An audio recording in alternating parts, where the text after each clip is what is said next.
Hi, welcome to Signs from Above. This is Lucy B. I want to continue my story of the cancer story that I had talked about in the last couple episodes. Last week I had one, and then I don't know, maybe like a month ago I also had an episode on the terminal cancer story that I have of my friend Jackie. So I have been with her this week, but you guys, like seriously, I have never in my life experienced what I have experienced this week. I've had so many firsts that I can't even feel like I'm losing my voice. This is why it's been kind of hard to be able to get this on, but I really want to share this story because it's incredible. So a couple days ago, my friend Jackie, as you know, she has terminal cancer, kind of going back to where we were at. She has terminal cancer. Things really have taken a turn for the worse. So last week I had taken her in for the scan and the radiation treatment. She ended up in the hospital the following week for what would be called pain, but the pain was caused by the cancer spreading completely throughout her body. So it is in her liver, it is in her kidneys, it is in her bones, it is in her breasts. It is literally coming out of her skin. Her arm is completely black. It looks like she has just been through the ringer in a huge fight. And the cancer, she told me that's the cancer coming out of her skin. And so they ended up being able to move her. Well, she was in the hospital, and the pain meds that they have to put her on, there was some type of machine. Again, I'm definitely not a health expert here, so some of you may be patient with me while I try to explain this, and some of you may know what it is. But basically, it was a machine that goes next to, gives her the pain medications, and her dose was so high that one of the machines that she had was saying that she was overdosing. So they actually had to go in and find a machine and put her on it. And thankfully they were able to do it. But basically the doses that she's on is just below what you'd call just an overdose level. She's on such a high dose right now. They were able to kind of get it under control a little bit. She still has these IVs, but it's kind of in this little packet thing. But basically, after the scan showing that she's down to weeks now to live, and they moved her over to a hospice care center. And so that was this last Sunday. Monday, I made sure that I came down to go and see her and help take care of her. In the meantime, her daughter works for some type of ambulance company, and so kind of a perk of that job, which is a weird thing, but she's able to get her an ambulance ride home, send her back home to her hometown, which again is about 6-7 hours away. Anyway, the great thing about that is that she's able to go home and all that. But I guess I had no idea about this. Some of you guys may know. Again, very naive here. Have no idea. I guess there's a bunch of paperwork and all that because she's on these pain meds and such a high dose of it that you have to fill out all this paperwork to get narcotics over the border with each state. So that's kind of what they're working on, and getting her pain meds under control to where she can start taking them orally. So right now it looks like she'll be going back this weekend back home. But in the meantime, I was down there Monday to help kind of take care of things. And oh my goodness, where do you even start with the things that happen there? I'm an airhead. I'm just going to say it. I am kind of awkward airhead, whatever you want to call it.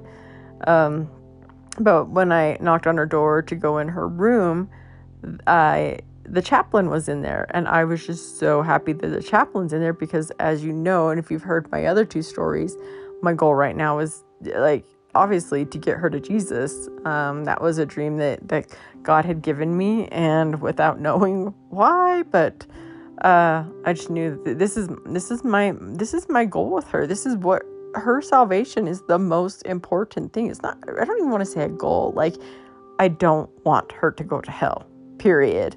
And God doesn't want her there. He wants her with him. And so, chaplain's in there, and I am thrilled to no end. And I said, oh my goodness, I'll be back. You guys just stay together. And Jackie, my friend, was like, no, Tracy, come in. And he's like, it's okay, come in, we're just about finished. I'm like, no.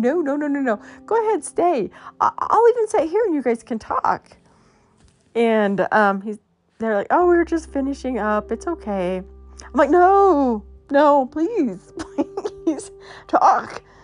And anyway, he ended up just finishing up, and he gave her this like beautiful wooden cross that I would say was probably about the size of the palm of your hand. And he gave her this cross.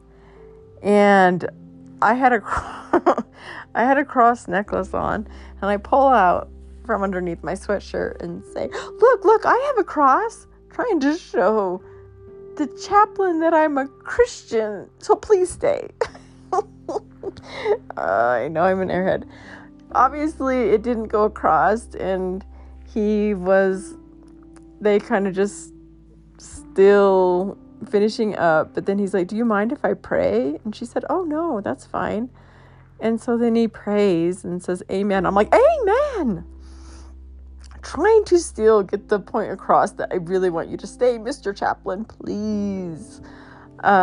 Anyway, I guess nobody got the hint, and he ended up leaving. So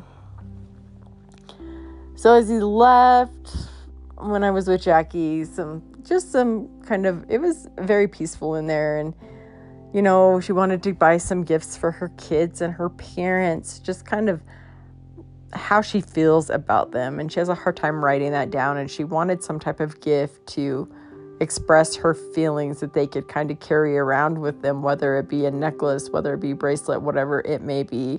She wanted that memento to them and some time to give to them. So we went shopping online to try to find these perfect gifts for her family, which we did find. But as she was looking at this, I had to run to the bathroom, so I left and ran into the chaplain. And I talked to the chaplain and just said, hey, she's really close, and I know she's close, but she still doesn't know Jesus. Like, I really want to get her to Jesus, and I could really use your help. And the thing about it was that he said, I asked her if she knew God, and she told me that she talks to God on a regular basis now and talks to him multiple times a day. And the fact that she said that she talked to God was so amazing, because the first conversation I had with her about this whole thing, she told me, I'm talking to somebody, but I don't know who it is. And for her to actually say, I'm talking to God, was so incredible. So incredible. Just hearing that. Still, I go, that's great. Let's get her to know Jesus. We're getting there. He said definitely that he would put her on as a priority. So anyway, went back to the room. We got everything ordered.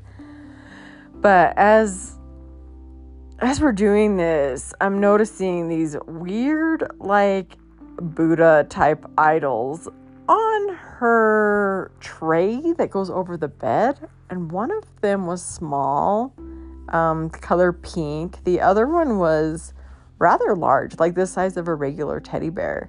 And it was setting on her tray, and it was all different colors. And I'm like thinking, why does she have these here? Like, she doesn't have these in her home. How is it that she has this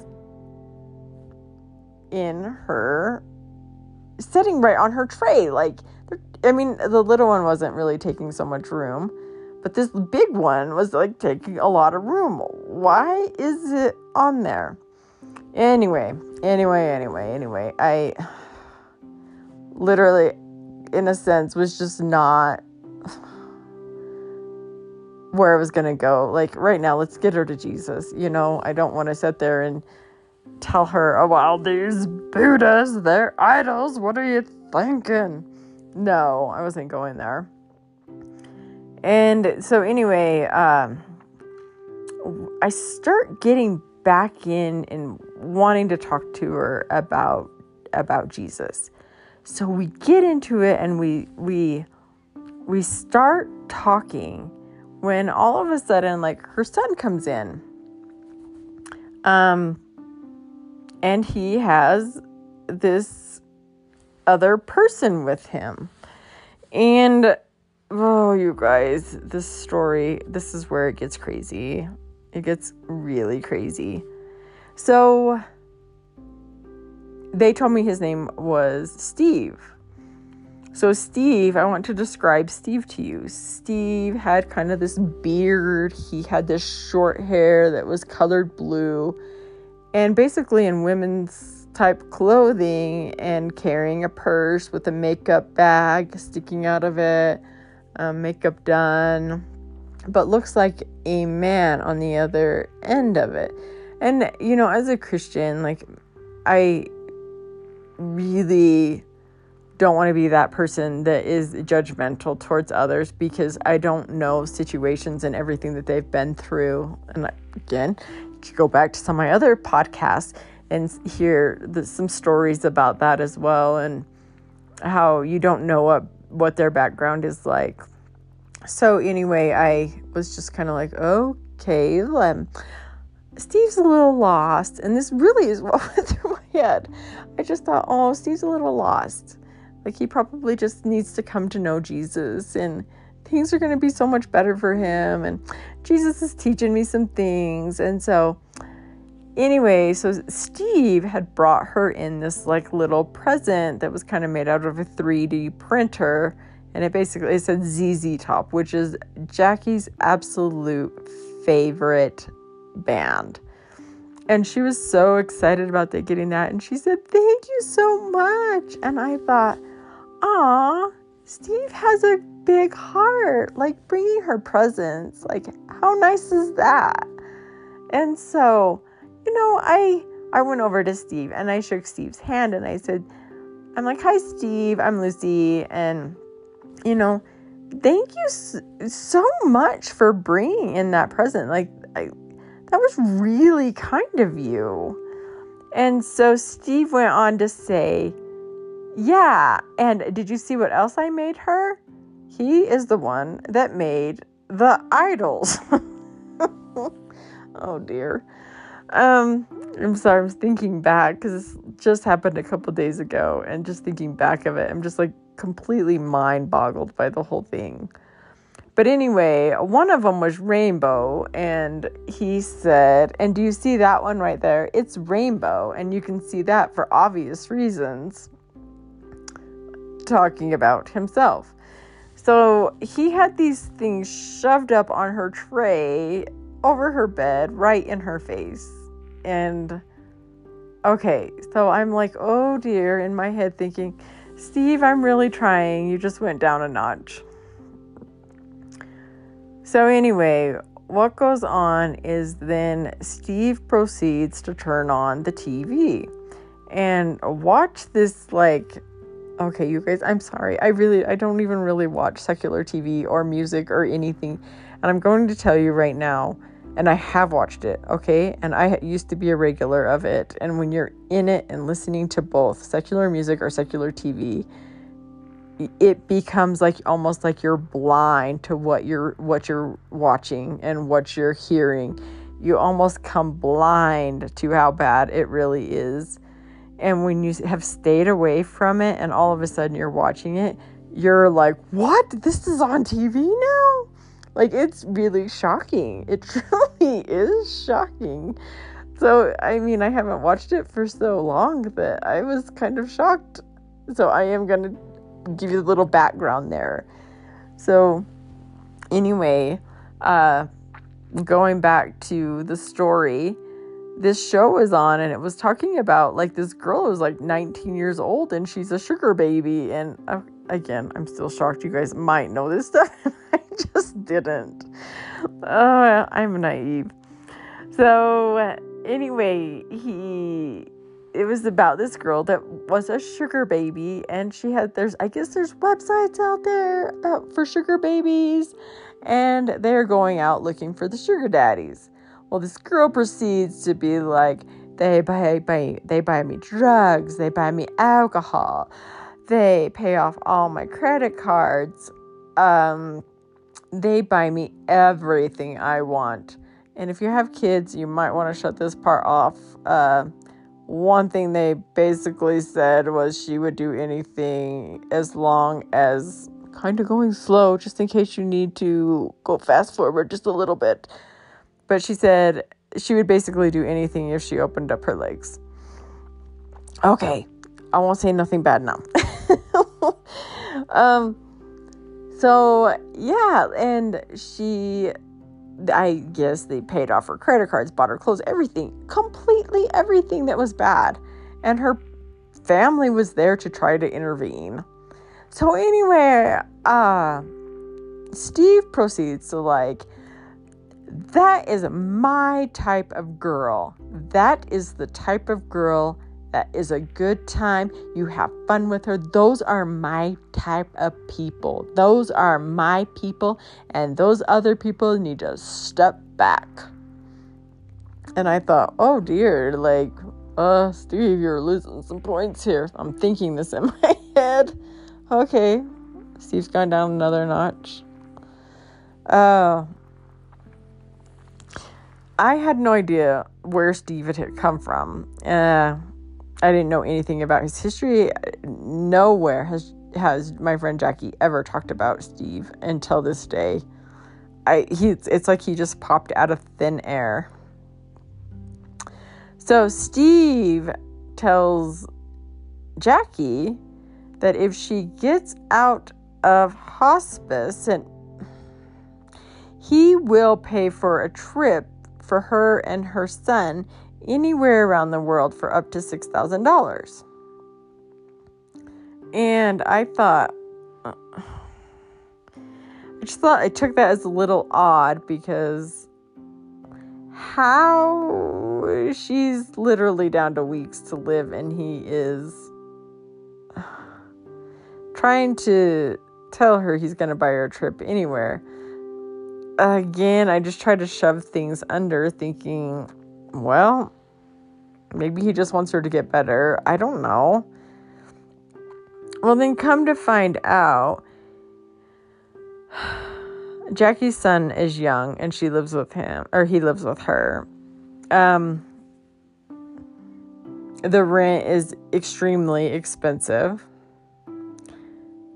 And Jackie has been worried about who is going to take over that lease to help her son pay rent.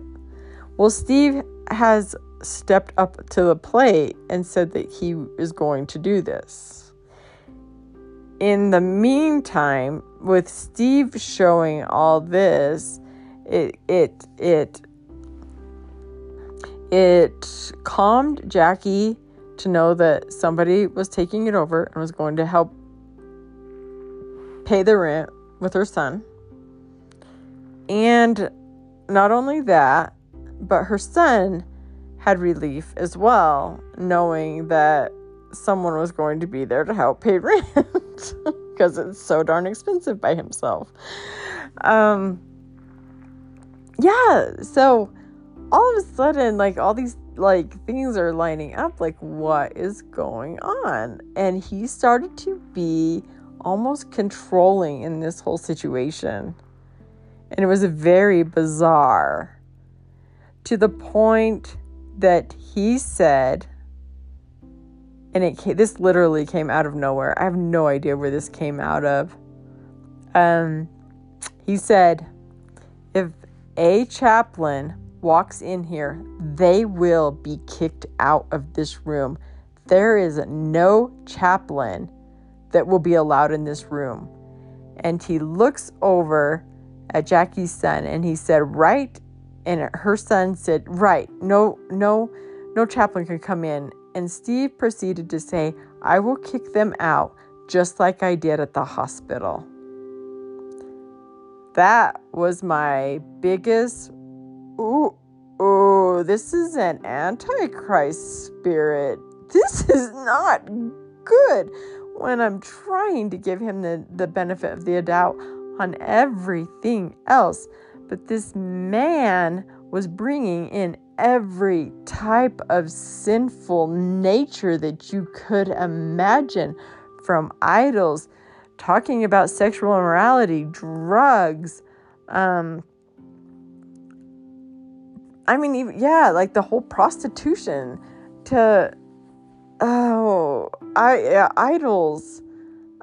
I don't know if I said that. Down to the Antichrist spirit. Again, it was everything evil in this room.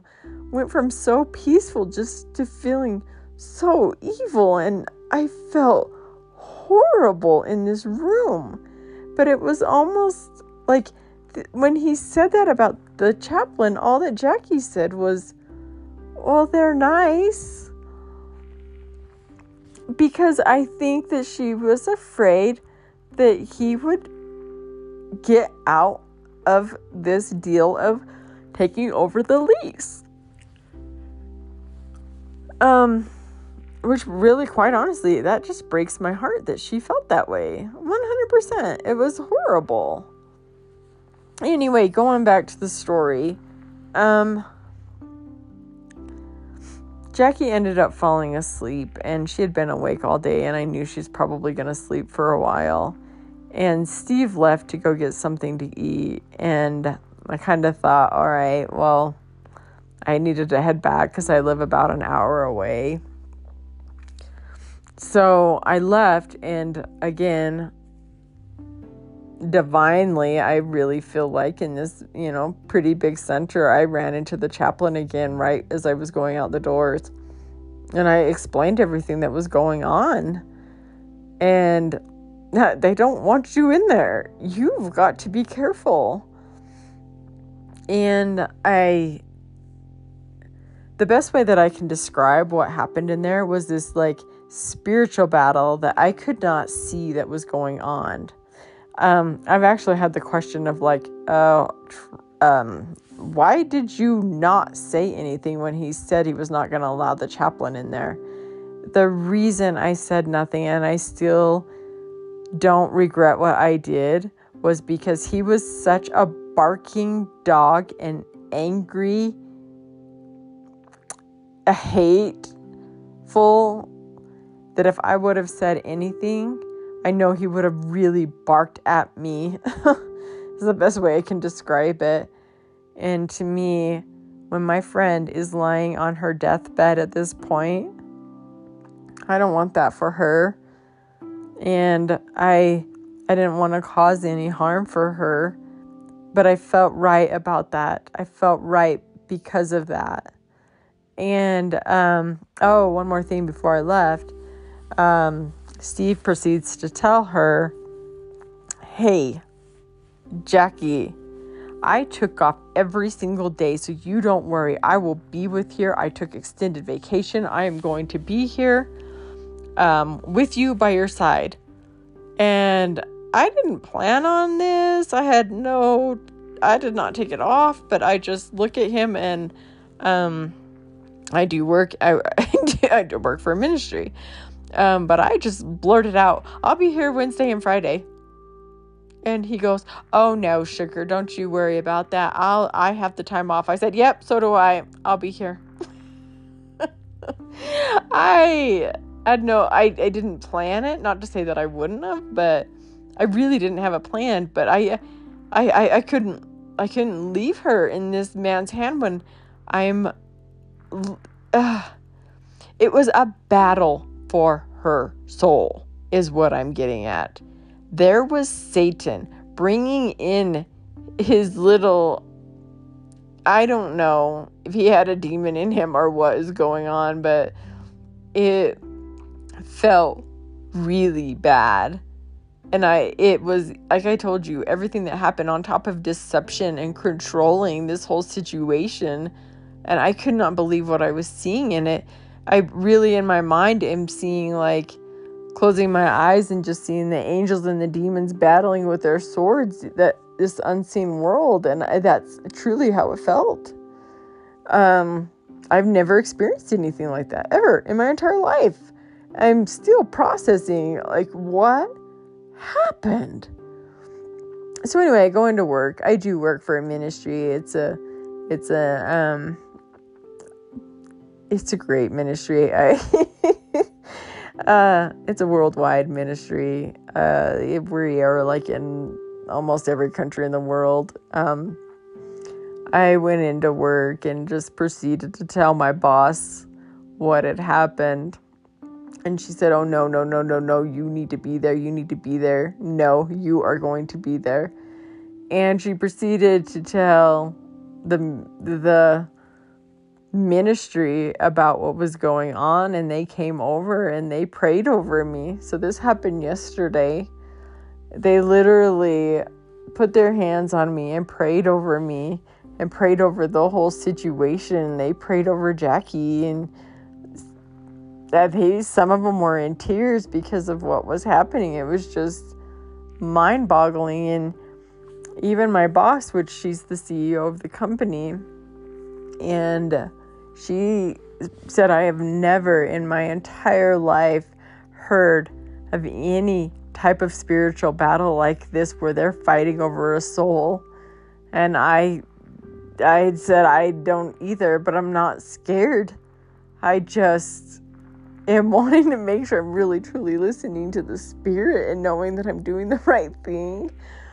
And so it was insane. And so, I mean, still, I haven't even talked to them about what happened, but I was back down there again today. And I felt this time when I was going down there, because there was so many prayers over me, that I was like, I truly have an army behind me. I have an army of prayer warriors behind me. Another woman had given my boss some holy oil, which I'm going to be honest, I've never used oil. I don't really know anything about it. I was honest with it. Honest about it, just that I hadn't. But this was oil that had come from Jerusalem to the place that was the most evil place in Israel, where Jesus went to pray with his apostles over this area. And this woman that had gone there had literally had a vision of all this evilness and that she needed to bring this back. And she gave it to my boss. My boss had no idea where this was going to go. I prayed over it, and this is where it was going. I didn't know what to do. She said I needed to pray over it, and I thought, okay. She did tell me to put some on my forehead. And so I went ahead and I put it on my forehead. And then when I went into the room, I just rubbed it in places sporadically in the room and just prayed in my head over it. And, but before I was able to do that in the room, I ended up walking in, and her son was sleeping. They were both sleeping, and I said, "Oh!" And her son woke up, and I went out. I'm like, "Go ahead, go to sleep. I'm sorry." And I went out to like one of the waiting areas because I knew rest was important. He ended up coming out, and we just had this amazing talk. And I'm just like, all right, God, whoever you got, just bring him to Jesus. This is my day. We're gonna talk about Jesus. We're just going to talk about Jesus. Anyway, we ended up talking. I ended up talking to her son about Jesus. And he was the one that told me when I said, what do you think happens after you die? He says, I believe we go back to the earth and our spirit somehow lives on through others by the way that we treated them, whether good or bad. Which, whatever, he kind of went in a little deeper than that, but it was so hard for me to understand it. But I just kind of I don't know. Anyway, it wasn't true. It just wasn't. And I proceeded to talk to him about Jesus, and he was so open. And then all of a sudden, Jackie, which she's been in bed, she just comes walking in to this little waiting room out here because she wanted to get coffee. Like, what are you doing? Kind of amazing to see her out, but she was just smiling. Anyway, we went back to the room, had some laughs. We talked. Quite honestly, it was kind of just a really good time today. Felt peaceful. But one thing that I noticed was there was another great big huge idol, and this one was red in her room, except for this one was on the shelf. I thought, Steve was here. So yeah, Steve was there the prior day. Anyway, there was so many prayers, like I said, if people praying for Steve to stay out, praying that their eyes would be open, praying, and all of a sudden, Jackie is just getting text messages and text messages and text messages, and she's looking at it, and she's like, tells her other son, where are we at on the Steve-o-meter today? And he goes, he's text messaged me 10 times. I am ignoring them all. And Jackie goes, yeah, there's something really off about him. And her son agreed. The man kept texting. He told them he lost his job because he's been dedicating so much of his time to her. And I was like, what? I thought he took vacation in my head. I didn't say anything. So I don't know if that was a lie or not. It's so confusing. So anyway, her son had to take the cat to the vet. Well, Steve proceeded to ask him, where are you taking him to the vet? He told him. Steve ended up going to the vet. So when her son showed up at the vet, Steve was there. He was like, what is going on? Steve is like, I need you guys. I need you guys. I need you guys. I need you guys. And just going almost desperate. It was, in a sense, kind of humorous. Almost seeing Satan getting desperate. But they were saying, no, you cannot come today. So she said, I just need to spend time with my son today. I'm sorry. And he was still, I need you. I need you. I feel like I'm a better person when I'm around you. And because of you, I am so good to other people. I am so good to other people. I just let me be around you. I can't do this without you. And I so confused. And they were just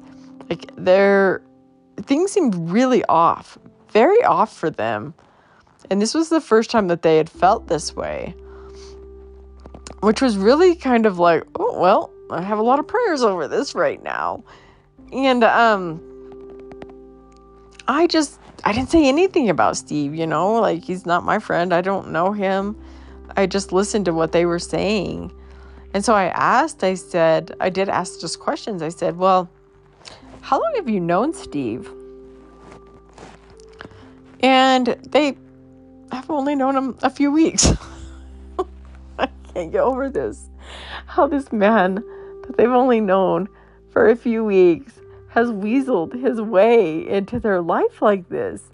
But it became she got so desperate for him to come in and take over that I think she was looking for anybody. So I asked, where did you meet him? Oh, we met him at a store that he was like a cashier at. And I'm like, oh, okay. Nothing wrong with that at all. I'm not putting that occupation down by any means. But he was offering to buy them a $6,000 trip on top of that, which was really, really confusing to me. But it was like, you guys, like, the prayer was that their eyes and ears would be open, and it was like they saw this fraudulent, demonic character of a man that does not have Jesus. And okay, I'm gonna say it. I didn't know if I was gonna say it. Again, let me remind you, I'm very naive. Okay? So anyway, there was something that was left in there, and I just asked what these were. Apparently, Steve had brought in his like psychedelic mushrooms into the room and left them there. Okay, you guys. It is legal to have them in this state. Just recently. Probably going to figure out where I'm at now. But I'm telling you, he left drugs in the room and had places with his phone number written down on paper. And this man that's only known them a couple months. And they literally thought he was out in the parking lot right now, just waiting for them to allow him to come in. But they held their ground and said no. Is he going to be there tomorrow? Probably going to try. I don't know. Will he come Friday? I don't know. I'll be there. Fully ready. So it's so crazy. He didn't come in. He didn't come in, which is where I'm going. It was just so amazing. I know I keep saying trying to think back. This has just been so crazy. Her son left a while later, and I will tell you that this is the most exciting thing ever. But Jackie 100% accepted Jesus as her Lord and Savior today. I am still all smiles. I swear my cheek hurts. Like, it's just been so amazing. And she told me that she feels him next to her as she lies in bed. I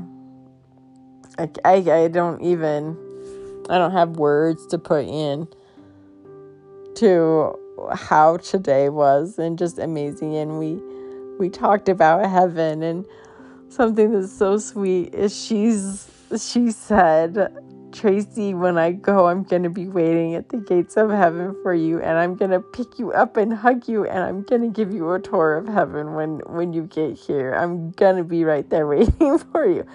Oh, here it goes. I'm going to cry. Like, so sweet, you guys. And it's, again, God will go to battle for you. And you get your prayer warriors behind you. You get these people that will do anything and to help save the soul, and working as our vessels and being that vessel for Jesus, bringing them, getting that fight that gets them to him, is like super, super amazing. And we serve such a good God, and it's, like a parent of everything of how he made that happen today. And even, I don't even know how this happened, like, my daughter is in this kids group that I've taught this entire year. I've had these kids that I've worked with every Wednesday. And today was their awards night. And as I'm working with Jackie and talking to her and getting her to accept Jesus as her Lord and Savior, which was beyond the most important thing, I wanted to be there for my kiddos for their last night. And I got in the car and I wasn't going to make it. And I called the leader of the group and told him I wasn't going to make it. And I called my husband. My husband was a little stressed because he coaches a lacrosse class on that same day. And I thought I wanted to be there for my kiddos, but they were so important to me too, and I wanted them to know how much I love them. And as I got in my car, put in my GPS, I thought, I'm going to be so late. I ended up getting on the way home, getting in a turning lane that wasn't even the turning lane, and right in front of me, and that turning lane was a wreck. And I thought, oh my goodness, if I wasn't already late enough, here we go. So I just sat there. I couldn't even get over. Just sat there behind this wrecked car. Finally, I don't know what happened, but they both got in their car, didn't even wait for the police, and just both took off, even though their cars were like crashed up. And then I end up having to turn the wrong way because I ended up in a turning lane, and I had GPS. I don't know my way around all that well there. Ended up turning around the traffic. I'm in rush hour, and then I have to turn all the way around. I'm like, oh my goodness, like I am beyond late. Like there's just not a chance. But I'm talking to my sister at the same time, letting her know what is happening and not even paying attention. Like I just stopped paying attention to the time. Ended up, I didn't know if I was even going to get my daughter there because my husband's lacrosse, and I thought, oh, this is just a nightmare. So I'm driving back home, talking to my sister. My husband ended up calling, and he's like, hey, just to let you know, it rained really hard. I'm like, yeah, rain? Wasn't even supposed to rain today. And it rained so hard that they had to cancel lacrosse. And he was able to take my daughter and take over the kids for me. And for their awards. And so he kind of stepped up. And he's been my volunteer as much as he could after he was done coaching. So he was there for the kids, and I thought, well, that's pretty amazing, but not even paying attention to the time, just thinking my husband's got this. Just talking to my sister about the amazing day that just happened today. I ended up, I don't know what happened. I don't know. Maybe I was completely speeding and I had no idea because I really wasn't watching my speed. I don't know what I was doing, so please don't judge. I don't know, maybe I don't even know what I was doing. I was just so in a phase of what happened and telling my sister about it. I was 2 minutes late that they hadn't even started the ceremonies or nothing, and I made it there in time. And I swear to you, somehow God froze time for me today. I don't know how I got there in time, and especially being right in the midst of setting forever in a wreck, taking the wrong turn in the city. I don't know how I made it there 2 minutes late when I already called the leader and said, I'm not going to make it. I was there. I was on stage with those kids. I was hugging my kiddos. I'm just telling you guys, I don't know what happened today. I can't explain what happened today. I have no idea. It was full of miracles all around, and how he just was there. He is good, you guys. He is amazing. I don't know how you can't have faith. I am going to tell you, I always like to tell a verse at the end, and this one is such a good one. It's Luke 15:10, but it's Jesus saying, I tell you, there is rejoicing in the presence of angels of God over one sinner who repents. Why do they rejoice? Not because they're surprised, but because a great victory has been won. So, love this so much. And just the thought of thinking that there was rejoicing today, and a lot of rejoicing. And I'm still rejoicing here, right? So that's all I have today. Much longer than I usually go. So I hope you were able to listen to this. And the faith that I have is, it's just increasing. It's increasing. We serve a great God, everyone. Thank you so much for listening, and I hope to see you next week.